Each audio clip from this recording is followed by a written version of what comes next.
Assalamualaikum warahmatullahi wabarakatuh. Selamat pagi anak-anak. Berjumpa lagi dengan Pak David di hari apa ini ya? Hari Senin tanggal 16 Agustus ya. Semoga semua dalam keadaan sehat walafiat, tidak ada yang sakit satupun. Jangan lupa besok negara kita akan merdeka ya. Sekali merdeka tetap merdeka. Nah, untuk pertemuan kali ini Pak David akan membahas bab sedikit tentang menyanyikan lagu solo dan vokal grup. Jadi kalian nanti di rumah bisa disimak LKS-nya ya. LKS-nya seperti ini. Nanti bisa dilihat LKS-nya. Bab 2 judulnya menyanyikan lagu solo dan vokal grup. Silakan disimak baik-baik videonya. Kemudian kalian juga mendapatkan ilmu baru dari mata pelajaran seni budaya ini ya. Jangan lupa like, komen, dan subscribe juga ya untuk biar kita saling bersinergi di dalam menimba ilmu di sekolah kita tercinta. Nah, kita langsung ke persepsi dulu ya. Mengapa sebagian besar orang itu menyukai musik ya? Pasti. Dimanapun kalian pasti mendengarkan musik. Entah itu di rumah, entah itu di jalanan atau di tempat-tempat umum, pasti musik itu akan masuk ke dalam telinga kalian, ke dalam pendengaran kalian. Nah, kenapa semua orang itu menyukai musik ya?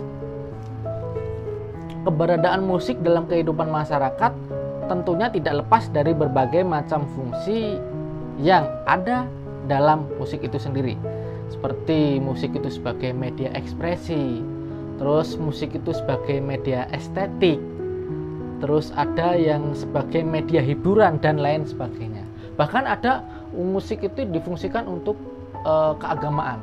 Contohnya ya, banyak sekali tetangga-tetangga kita yang mohon maaf yang non muslim itu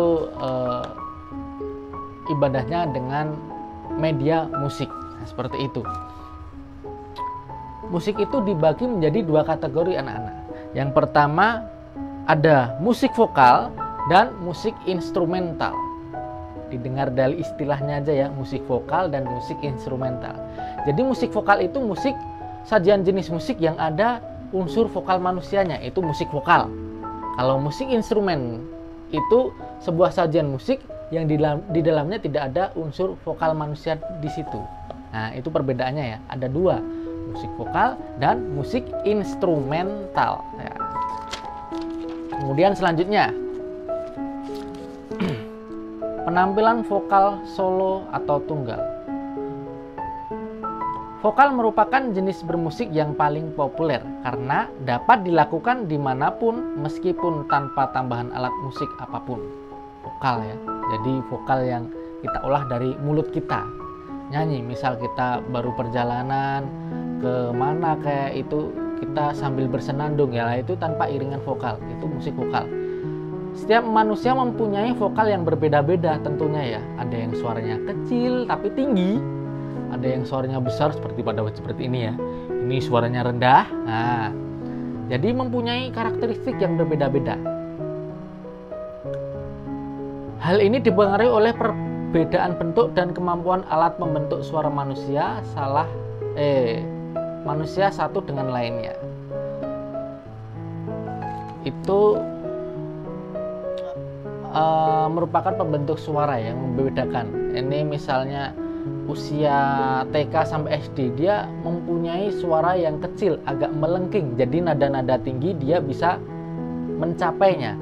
Tapi kalau usia SMP, SMA itu suaranya menuju ke gede-gede ya, suaranya maaf lebih tebel, lebih ngebas. Nah, itu karena dia sudah dipengaruhi bentuk pita suara yang agak lebar, jadi agak ngebas gitulah ya. Kayak suara Pak David ini yang gede ya. Nah, suara vokal merupakan media utama yang digunakan untuk menyanyi pasti, yaitu ekspresi jiwa yang diungkapkan melalui nada-nada yang indah. Ekspresi jiwa, apa yang ada di perasaan kalian, apa yang berada di hati kalian, di benak hati kalian, yang diungkapkan melalui nada-nada yang indah. Misalnya kalau di Jawa Tengah itu ada yang tembang mocopat. Misalnya kamu lapar, terus minta makan, kamu ungkapkan dalam bentuk lagu, nada-nada Jawa. Oh aku sing rodok luwe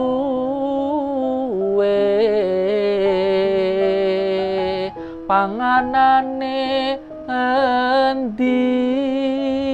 Nah, kayak gitu kan, intinya dia minta makan gitu kan, tapi dikasih nada-nada yang enak didengar. Nah, itu seperti itu. Kemudian menyanyi perlu memperhatikan unsur-unsur musik. Unsur musik ya, pasti unsur musik itu ada apa? Yang pertama ada melodi. Unsur musik ada 6 di sini ya. Yang pertama melodi. Kita bahas dulu satu persatu. Melodi itu pengertiannya apa? Sejumlah nada atau bunyi yang dianggap berdasarkan, yang ditanggapi berdasarkan perbedaan tinggi rendah atau naik turunnya disebut melodi. Melodi itu naik turunnya, tinggi rendahnya. Do re mi fa sol la si do, do si la sol fa mi re do, do do. Nah itu melodi. Do re mi, do mi, re sol, seperti itu ya. Nah itu melodi. Sedangkan melodi yang baik itu bagaimana Pak? Melodi yang baik itu melodi yang mudah terjangkau oleh karakter suara manusia. Misal melodi yang kurang baik itu otomatis suara manusia tidak bisa menjangkau, itu melodi yang kurang baik. Kalau yang baik itu melodi yang mudah dijangkau oleh suara manusia. Itu melodi yang baik. Kemudian yang kedua, yang pertama tadi melodi, yang kedua adalah ritme atau irama. Artinya gerak nada yang teratur mengalir karena munculnya aksen secara tetap. Nah, ini aksen. Ketukan ya. Tua kapat, tua kapat, beamko rambeamko aronawa kumbe. Nah, ini ritme. Nah, ini agak cepat ritmenya. Ya. Kalau ritmenya seperti itu, berarti nyanyinya juga agak cepat mengikuti ritme. Karena munculnya aksen secara tetap. Nah, itu ritme atau irama. Ketukan juga. Ritme, irama, ketukan. Sama itu.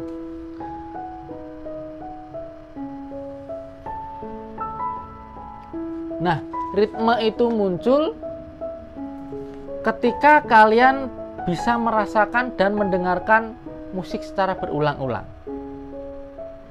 Sampai sini paham ya? Ritme itu bisa muncul ketika kalian sudah hafal dengan musik yang akan kalian nyanyikan. Tentunya terus mendengarkan itu. Nanti lama-kelamaan kalian akan tahu ritme-ritmenya. Oh, di bagian ini ketukan yang kedua. Oh, di bagian ini ketukan yang ketiga, dan seterusnya. Ya, paham ya? Gitu ya. Kemudian yang ketiga, ada birama. Nah, birama itu suatu tanda untuk menunjukkan jumlah ketukan dalam satu ruas birama disebut birama. Tanda untuk menunjukkan jumlah ketukan dalam satu ruas birama. Nah, birama ini, birama 1, birama 2, birama 3. Biasanya masing-masing birama ini ada 4 ketuk. Biasanya ya, yang paling umum. 1, 2, 3, 4. Nah, birama 1, birama 2, birama 3. Kemudian yang keempat ada tangga nada. Urutan nada yang disusun secara berjenjang disebut tangga nada. Tangga nada itu dibagi menjadi 2, tangga nada mayor dan minor. Nanti mayor minor akan Pak David terangkan di sesi berikutnya ya, insya Allah ya. Kemudian tiap nada, tiap tangga nada dibedakan dengan jarak. Jaraknya do ke re itu berapa, re ke mi itu berapa, nah itu. Kemudian tingkatan nada itu ada 8 ya ini ya. Yang pertama ada tonika, yang kedua ada supertonika, yang ketiga ada median, yang keempat ada subdominan, yang kelima ada dominan, yang keenam ada submedian, yang ketujuh ada leading tone, yang terakhir ada oktav. Nah, itu harus kalian hafalkan ya, dihafalkan. Kemudian yang selanjutnya ada yang kelima ya, warna suara atau timbre. Bunyi atau suara antara satu orang dengan lainnya itu tidaklah sama, berbeda. Hal tersebut terjadi karena getaran-getaran yang dihasilkan bentuk masing-masing suara itu berbeda. Misalnya suara kamu dengan Pak David itu berbeda karena yang dihasilkan pita suara tempatnya di sini ya. Nah, seperti ini. Udara keluar dari sini, dari bawah, dari perut, nabrak, ini getar. Nah, ini yang menghasilkan suara.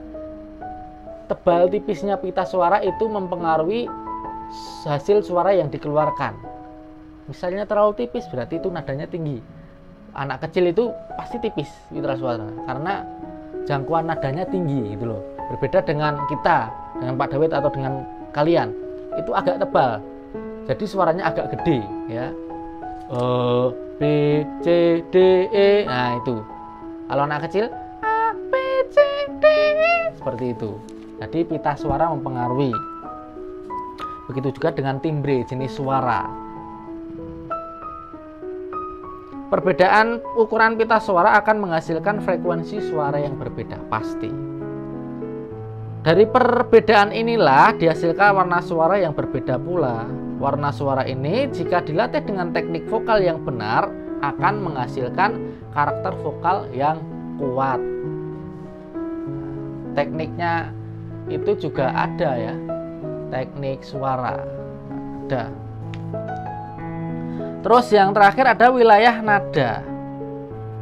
Seseorang memiliki wilayah nada tertentu yang disebabkan oleh kemampuan dalam mencapai tinggi dan rendahnya nada. Selain itu, perbedaan wilayah nada yang dimiliki seseorang juga disebabkan oleh ketebalan pita suara yang dimiliki dan upaya dalam mengolah teknik vokal. Itu wilayah nada.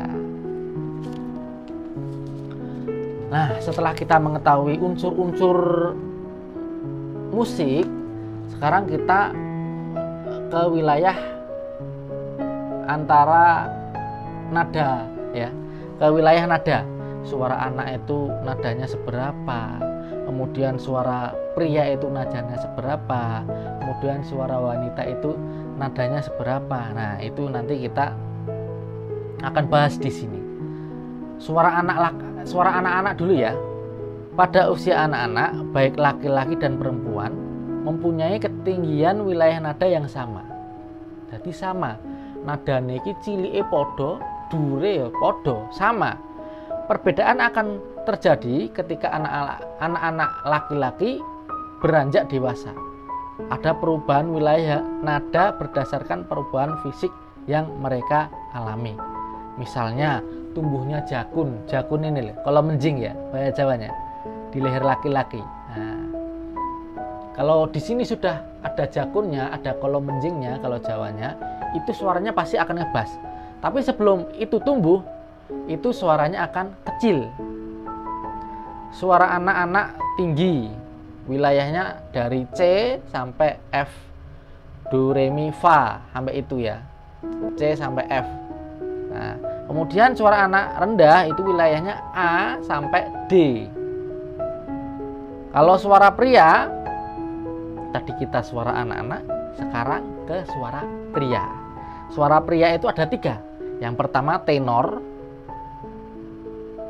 Tenor itu suara tinggi pria, yang paling tinggi ya, di wilayah nadanya C sampai A. Kemudian yang bariton itu suara sedang pria, wilayahnya antara A sampai F. Kalau bass itu suara rendah pria, wilayahnya F sampai D ya. Kemudian yang terakhir ada suara wanita. Suara wanita itu ada 3, sopran, mezzo-sopran, dan alto. Kalau sopran itu suara yang paling tinggi di wanita. Kalau laki-laki tadi apa? Tenor ya, benar. Kalau mezzo-sopran itu suara sedang wanita. Kalau laki-laki tadi apa? Bariton ya. Kalau yang suara rendah pada wanita itu alto namanya. Kalau di laki-laki ya bass ya. Paham ya sampai sini ya? Ya, paham. Dari penjelasan Pak David tadi ada beberapa soal yang harus Pak David sampaikan ke kalian ya. Soal yang pertama, nanti ini yang kalian kerjakan ya. Yang kalian kerjakan kemudian difotokan, dikirim ke Google Classroom. Tugas yang pertama, apa pengertian melodi? Ya. Melodi itu apa sih? Yang kedua, apa pengertian ritme? Ritme. Yang ketiga, apa pengertian birama? Yang keempat, apa pengertian tangga nada? Yang kelima,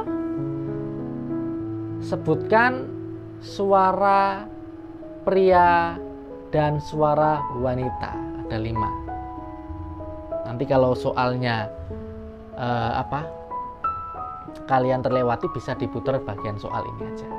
Gitu ya. Terima kasih atas waktunya. Kita berjumpa lagi di pertemuan yang akan datang, tentunya di mata pelajaran seni budaya. Pasti menyenangkan itu ya. Nanti kalau sudah masuk, kita praktek. Nah, prakteknya menyenangkan, main alat musik, gambar, melukis, dan sebagainya. Yang penting jangan dibikin tegang, jangan dibikin stres, nanti tidak kalian imunnya turun. Kalau imunnya turun nanti ya moga-moga enggak ya, semua baik-baik aja, semua sehat. Gitu aja. Kurang lebihnya Pak David mohon maaf. Kita ketemu di pertemuan yang akan datang. Sekian, wassalamualaikum warahmatullahi wabarakatuh.